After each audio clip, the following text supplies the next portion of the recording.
आप सुन रहे हैं हिंदी साहित्य की सर्वश्रेष्ठ कहानियाँ। आइए सुनते हैं ज्योतिन्द्र नाथ के द्वारा लिखी हुई कहानी 30 दिन। हजारीबाग प्रकृति की गोद में बसा एक छोटा सा शहर है। शहर से अलग एक बड़ी और 4 छोटी छोटी झीलें हैं। झील के चारों ओर पक्की चिकनी सड़कें हैं और एक तरफ दूर तक मैदान फैला है। टहलने के लिए बहुत बढ़िया जगह है और प्रातः भ्रमण या संध्या भ्रमण के प्रेमी झील का चक्कर लगाने में बहुत आनंद का अनुभव करते। कचहरी के सामने से जो सड़क जाती है वह झील की ओर से जाती है। पहले मुख्य झील मिलती है। झील क्या, इसे एक बड़ा तालाब ही कहना चाहिए। चांदनी रात में इसके किनारे बैठकर चांद की उज्जवल किरणों का दृश्य बहुत अच्छा लगता है। कवि का हृदय तो इस दृश्य को देखकर उल्लास से भर जाएगा। उसके मन में न जाने कैसी कैसी कल्पनाएं उठने लगेगी। पर इस वक्त चंद्रमा की किरणें नहीं, जेठ के सूर्य की तीखी किरण झील पर बरस रही है। यूं हजारीबाग में गर्मी कम पड़ती है, पर इस समय गर्मी इतनी कम नहीं है कि 11 बजे दिन की धूप में तीखापन न रहे। फिर भी इस वक्त झील के किनारे भीड़ लगी है। लगता है आधा शहर झील के किनारे आ इकट्ठा हुआ है। इसकी वजह यह नहीं है कि इस दोपहरी में झील के ऊपर प्रकृति अपना सारा सौंदर्य ले फट पड़ी है और चुंबक की तरह खींचकर लोग यहाँ चले आए हैं। न आज अचानक हजारीबाग के रहने वालों का प्रकृति प्रेम ही इतना प्रबल हो आया है कि वे एक साथ इतनी संख्या में इस धूप में झील किनारे घूमने चले आए हैं। बात कुछ और ही है, और वह विचित्र है ही तो इतनी भीड़ क्यों न होती।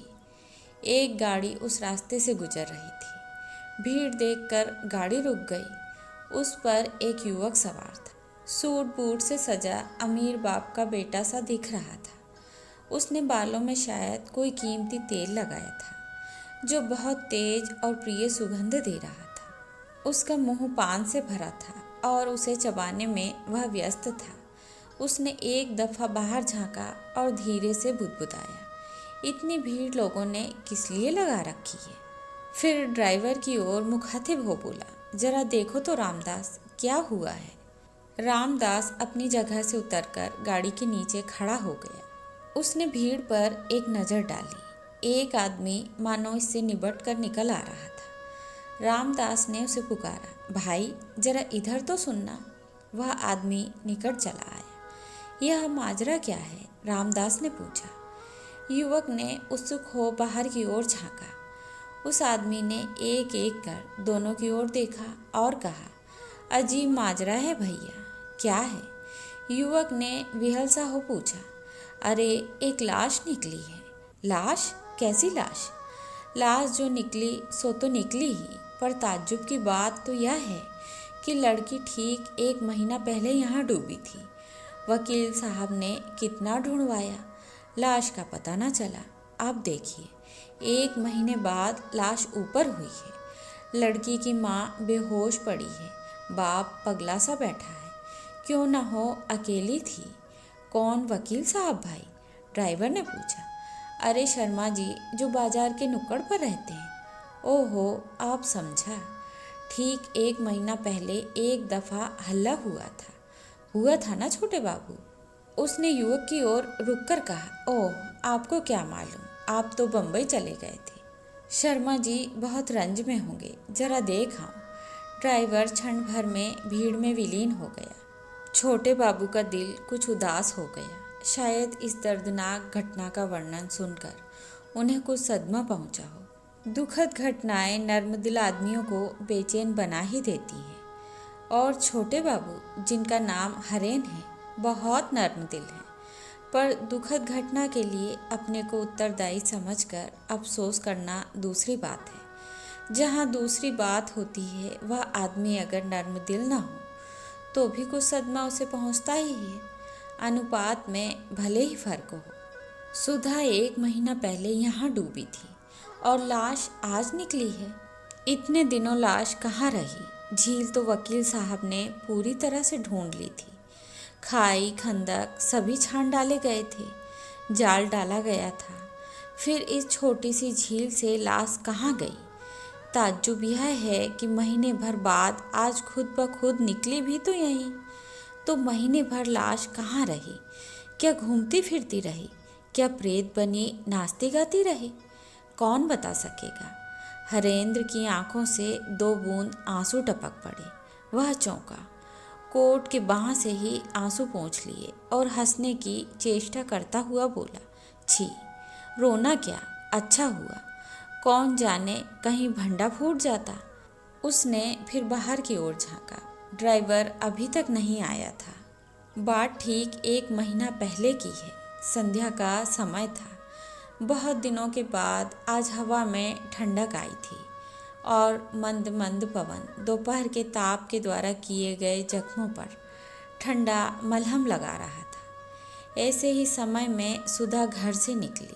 हाँ, यह वही सुधा थी, सचमुच की सुधा, लाश नहीं।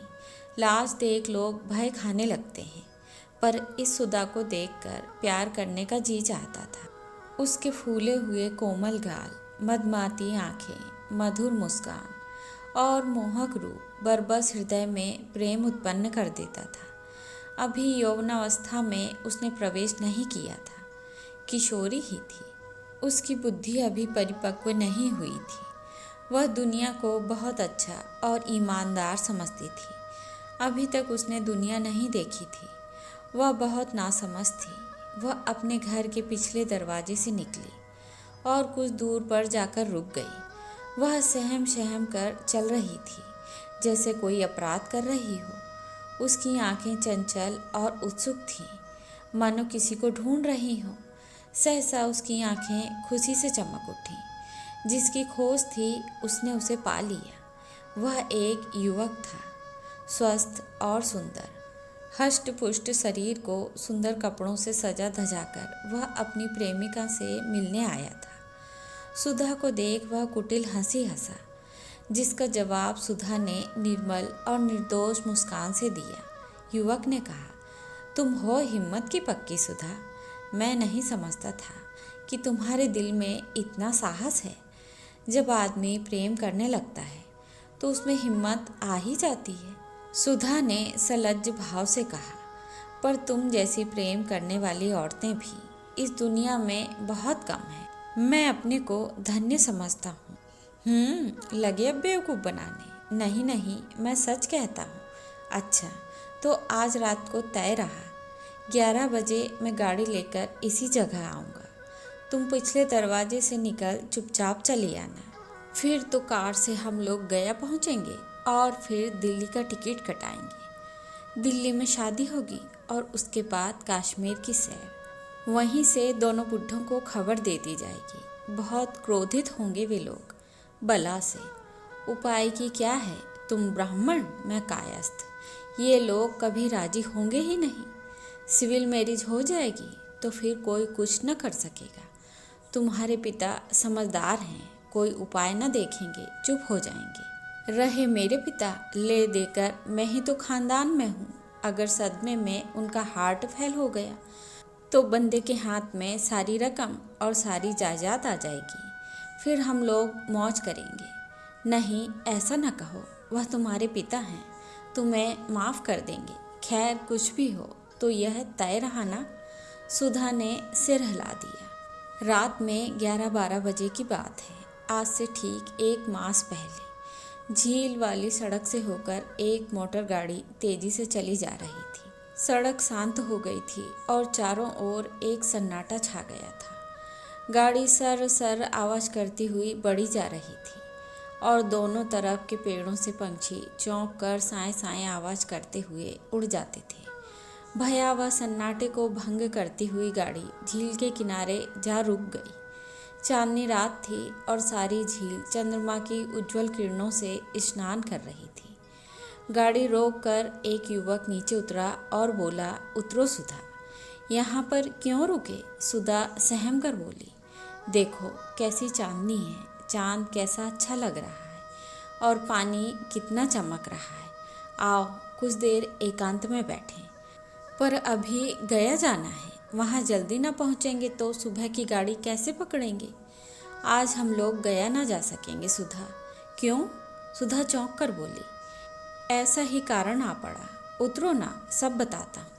तुमने वहीं क्यों ना कहा? आज वहीं रुक जाती, फिर दूसरे दिन चलती। उतरो भी तो मैं सब बतलाता हूँ। तुम घबराती क्यों हो? आखिर मेरे ही साथ तो हो। सुधा क्या करती, संकित हृदय ले अनमने भाव से उतर गई। युवक ने उसका एक हाथ पकड़ लिया और साथ साथ पानी के नज़दीक एक चट्टान पर ले गया और उसे बैठा सटकर बगल में बैठ गया। सुधा अपनी जगह पर सिमटी जा रही थी। उसका हृदय अज्ञात भय से कांप रहा था और आशंका के कारण उसकी छाती धड़क रही थी। वह युवक से हटकर बैठ गई और बोली, हाँ तो क्या हुआ? आज रुपए का इंतजाम ना हो सका। पिताजी से तो कह आया हूँ कि किसी काम से बम्बई जा रहा हूँ, पर रुपया उनसे काफ़ी ना मिल सका। एक जगह से उधार लेना है। आज देर हो गई, ना हो सका। तो क्या हुआ, रवाना तो हो जाओ। मेरे पास गहने हैं, कुछ रुपए भी हैं। अंदाज से खर्च करेंगे तो काम चल जाएगा।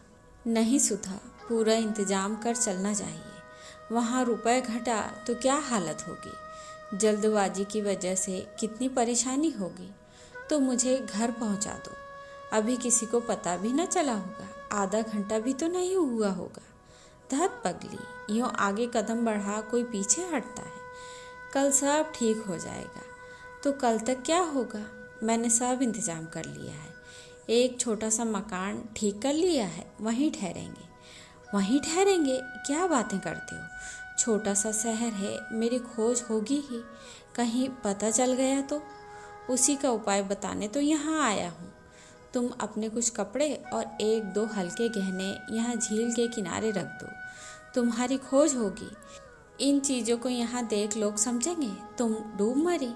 नहीं नहीं, यह ठीक ना होगा। मैं मरना नहीं चाहती। मेरी माँ अफसोस में मर जाएगी। तुम ऐसा क्यों कहते हो? अरे, इसमें घबराने की क्या बात है? 5-6 रोज में फिर उन्हें खबर मिल ही जाएगी। मरी हुई बेटी को जीती देख वे खुशी से पागल हो जाएंगे और शादी के कारण जो क्रोध उन्हें होता वह ना होगा। वे तुम पर क्रोधित भी ना होंगे। सुधा कुछ देर सोचती रही। युवक की बातों में उसे तथ्य मालूम पड़ा। उसने पूछा, और मोटर? घर रखाऊंगा। सोफर से कह दूंगा एक मित्र के साथ दूसरी गाड़ी पर चला जाऊंगा। उसकी ज़रूरत नहीं। सुधा से कुछ कहते न बन पड़ा। उसने वैसा ही किया जैसा युवक ने उससे कहा। 10 मिनट के बाद गाड़ी फिर उसी रास्ते पर वापस चली गई। गाड़ी युवक खुद ड्राइव कर रहा था। दूसरे दिन दोपहर तक सुधा की खोज होती रही। फिर शहर भर में खबर फैल गई कि सुधा झील में डूब मरी है। माँ बाप को बेटी के मरने का बड़ा अफसोस तो था ही, पर इससे ज़्यादा अफसोस उन्हें इस बात का था कि सुधा को ऐसी क्या तकलीफ़ हुई कि उसे आत्महत्या करने की ज़रूरत पड़ी। माँ बाप खुशहाल थे, वह अकेली बेटी थी। उसे किस बात की कमी थी? पर यह बात किससे पूछी जाती? सुधा तो चली गई थी, सदा के लिए चली गई थी। पहले ही कहा जा चुका है कि हजारीबाग एक छोटा सा शहर है।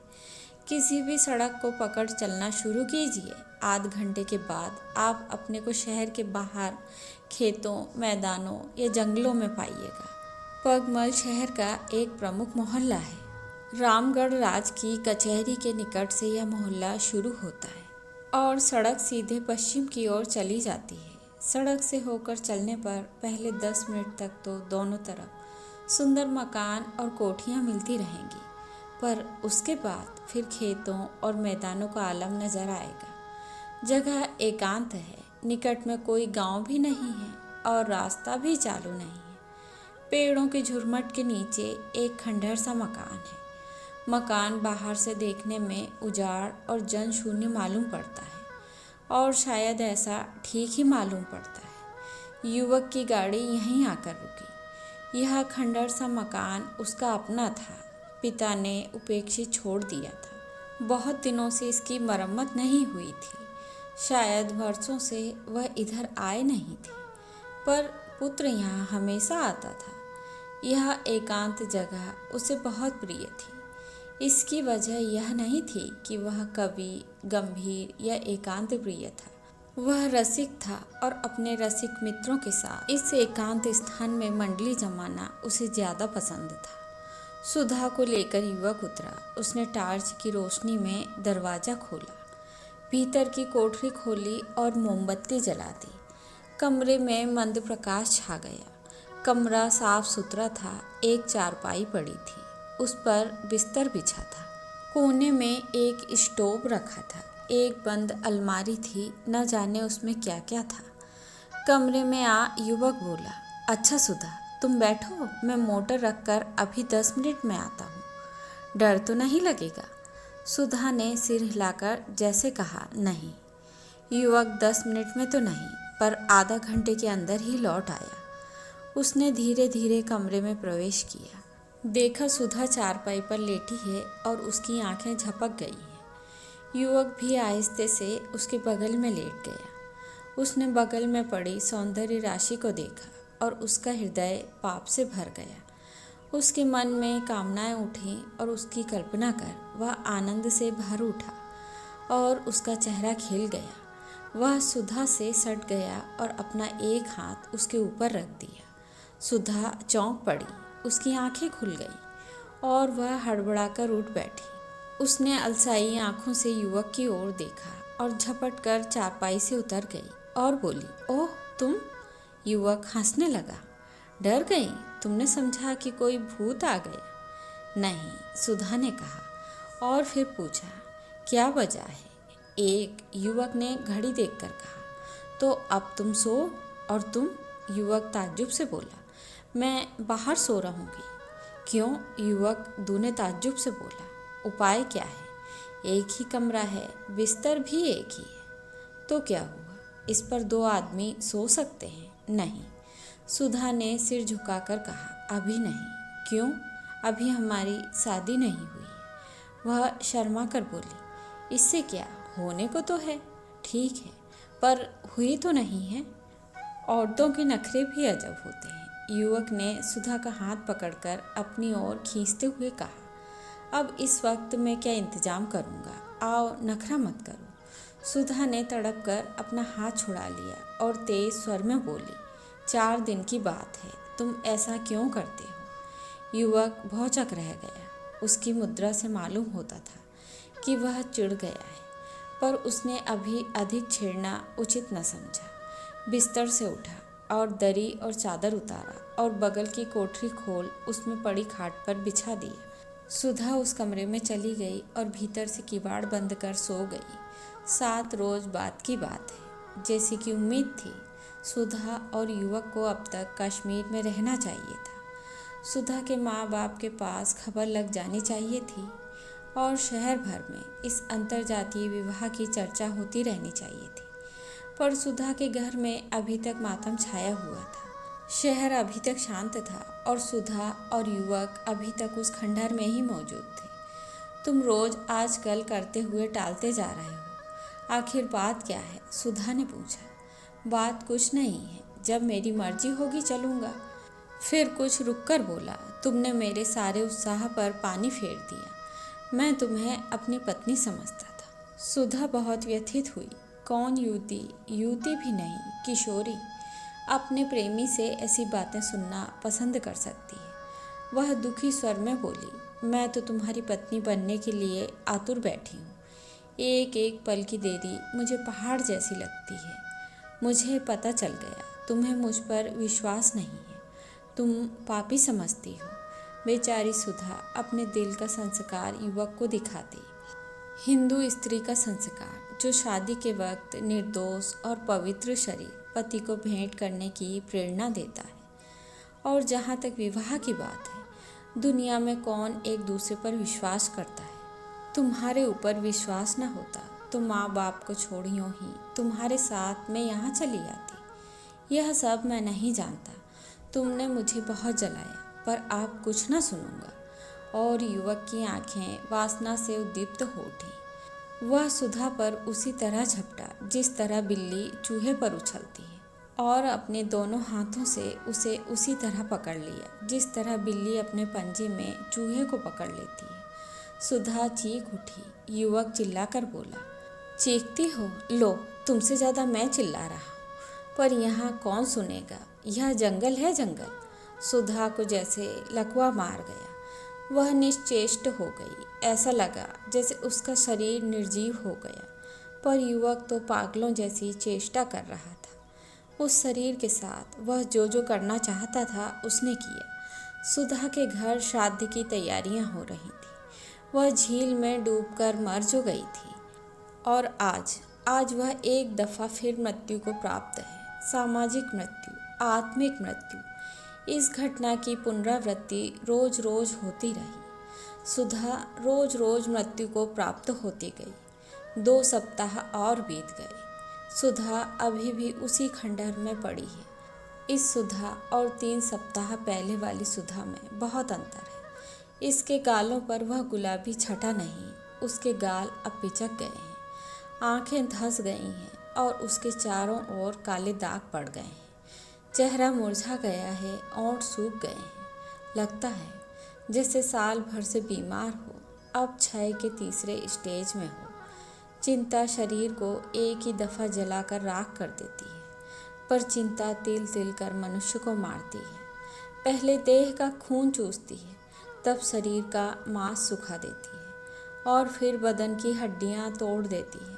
फिर शरीर में जो बच जाता है उसे स्वेच्छा से चिता के हाथों सौंप देती है। सुधा को आज माता पिता की बहुत याद आ रही थी। वह सोच रही थी उसके इस तरह गायब हो जाने से उन्हें कितना दुख हुआ होगा। कितने लाड़ प्यार से उन्होंने उसे पाला था। किस उत्साह से वे एक सुपात्र से उसकी शादी करते। वह कितने सुख से सुधा को रखता और वह एक सुखी पत्नी रहती। पर उसने अपने आप को माँ बाप से अधिक चतुर समझा और एक प्रेमी को पसंद कर उसके हाथ अपने को सौंप दिया। कितना गलत हुआ उसका चुनाव। जिस पर उसने इतना विश्वास किया वह कैसा विश्वासघाती निकला। सुधा रोने लगी, फपक फपक कर रोने लगी। उसकी आंखों से आंसू नहीं रुकते, जैसे बाढ़ आ गई हो। युवक कमरे से निकला। जब एक पहर दिन चढ़ गया तो उसकी नींद टूटी। उसके मुख से गंध निकल रही थी और आंखें लाल थी। शराब के नशे में वह रात भर था और रात भर जागता रहा था। उसके चरित्र के विषय में अब संदेह की गुंजाइश नहीं थी। सुधा के सामने सब कुछ स्पष्ट हो गया था। वह समझ गई थी कि वह एक बदमाश शरीफ गुंडे के फेर में पड़ गई है। सुधा ने युवक की ओर देखा और पूछा, तो तुम मुझे यहीं सड़ाते रहोगे? युवक आंखें तरेर कर बोला, तुझे चाहिए क्या? इसी को शादी कहते हैं। जरा आईने में अपनी सूरत देख छोकरी। युवक ने दीवार पर ढेर सारा खकार थूक दिया और फिर सुधा की ओर घृणापूर्वक देखकर बोला, ऐसा चेहरा देख कौन तुमसे शादी करेगा? गंदी औरत कहेगी। यह सब तुम्हारी बदौलत हुआ है हरेंद्र। दूसरे पर इल्ज़ाम लगाने में औरतें बहुत तेज होती हैं। मेरे लिए तुम्हारे दिल में जरा भी प्रेम नहीं है। तुम कितने कठोर हो। सुधा का चेहरा, जिस पर अभी भी सौंदर्य का भग्नावेश था, आंसुओं से भर गया। सुनो, मुझे यह सब देखना अच्छा नहीं लगता। मैं आज बम्बई चला जाऊंगा। पिताजी तो यही जानते हैं। और मैं, सुधा उत्सुक हो बोली, तुम जहन्नुम में जाओ। सुधा पर वज्रपात हुआ। उसने लपक कर दोनों हाथों से हरेंद्र के दोनों पैर पकड़ लिए और उन्हें आंसुओं से भिगोती हुई बोली, मुझे इस तरह ना छोड़ो। तुम्हारे सिवा मेरा और कौन है? हरेंद्र ने पैर से धक्का दिया। सुधा गिर पड़ी। उसके सर में चोट लगी। हरेंद्र ने इसकी परवाह नहीं की। वह मकान छोड़ चला गया। सुधा अवाक सी खड़ी रही। उसका नन्हा सा दिल कितना कोमल था। सुधा को अब ये लग रहा था कि उसकी छाती फट जाएगी। 5 रोज और बीत गए। सुधा अकेली उस उजाड़ मकान में बैठी हरेंद्र की प्रतीक्षा करती रही, पर वह न आया। वह सचमुच चला गया था। सुधा भूखी प्यासी सुधा सुध बुध खो जमीन पर लेटी आंसू बहाती रही। वह बम्बई गए हैं। पिताजी से यह कह गए थे, लौटकर आएंगे तो पिता समझेंगे बम्बई की सैर कर लौट आया। पर सुधा, वह तो माता पिता से कुछ कहकर नहीं आई थी। माता पिता तो समझ रहे होंगे कि वह झील में डूबकर मर गई। अब वह कौन सा मुंह लेकर वापस जाए। 1 महीने की उसके पास क्या कैफियत है। सुधा ने देखा उसके सामने अब कोई उपाय नहीं। घर का रास्ता उसके लिए बंद है। दुनिया में भली औरत बनकर अब वह नहीं रह सकती। अच्छी पत्नी बनकर और अच्छी माँ बनकर रहना उसकी किस्मत में बदा नहीं। वह अभागिन है। उसने अपने हाथों अपनी किस्मत फोड़ डाली। 16 वर्ष की किशोरी अपने लिए पति ढूंढने चली थी ना। रात के 11 बजे होंगे। सड़क शांत हो गई थी। सुधा खंडहर से निकली आज से 26 रोज पहले। कितने अरमान लेकर वह यहाँ आई थी और आज वहाँ से कैसे आह भरती निकल रही है। दोनों तरफ के मकान उसकी आंखों से एक एक कर गुजर गए। कितने सुखी होंगे इसमें रहने वाले लोग। सुखी पत्नी, सुखी माँ, सुखी बेटियाँ और मैं। दुखी सुधा न अब कभी पत्नी बन सकेगी, न कभी माँ बन सकेगी। विधाता ने उसे सजा दी है क्योंकि वह अच्छी बेटी बनकर रह ना सकी। मोड़ पर आ वह बाईं ओर घूम गई। सन्नाटा और भयानक मार्ग, दोनों तरफ ऊंचे पेड़, सिर्फ सुधा के पैरों की आहट और उससे चौंक पेड़ पर के पक्षियों के उड़ने की साएं साएं आवाज़। सुधा बढ़ती गई, जी जान न्यौछावर करने जा रही है। उसे इन चीज़ों का क्या भय। सुधा उस चट्टान के निकट पहुंची जहां पर उसे बैठाकर हरेंद्र उसको चांदनी और झील दिखा रहा था। वह दुख से आतुर हो गई, फिर भय से कांप उठी। ओह, कितना भयंकर काम उसे करना है। कर सकेगी, करना ही पड़ेगा, कोई चारा नहीं। सुधा पानी में उतर गई, आगे बढ़ती गई। वह रुकी नहीं, बढ़ती ही गई। ड्राइवर अभी तक नहीं लौटा था। हरेंद्र कार से उतरा और झील की ओर बढ़ा। निकट जाने पर उसकी नज़र लाश पर पड़ी। घिनौनी, कुरूप, दुर्गंध से भरी लाश। शरीर पर भयानक सफ़ेदी, फूला हुआ पेट और विकृत चेहरा। सुधा मर गई थी, अब सचमुच मर गई। एक बार में न मर सकी, उसे 3 बार में मरना पड़ा। ऐसी मृत्यु बहुत दुखद होती है। सुधा के घर से निकले आज 30वां दिन था। ड्राइवर मिल गया। हरेंद्र ने कहा, चलो रामदास, कितना काम है, देर हो रही है। गाड़ी सर करती हुई झील के किनारे की चिकनी सड़क पर चल दी। तो यह थी ज्योतिन्द्र नाथ के द्वारा लिखी हुई कहानी 30 दिन। आशा करती हूँ आप सभी को पसंद आएगी।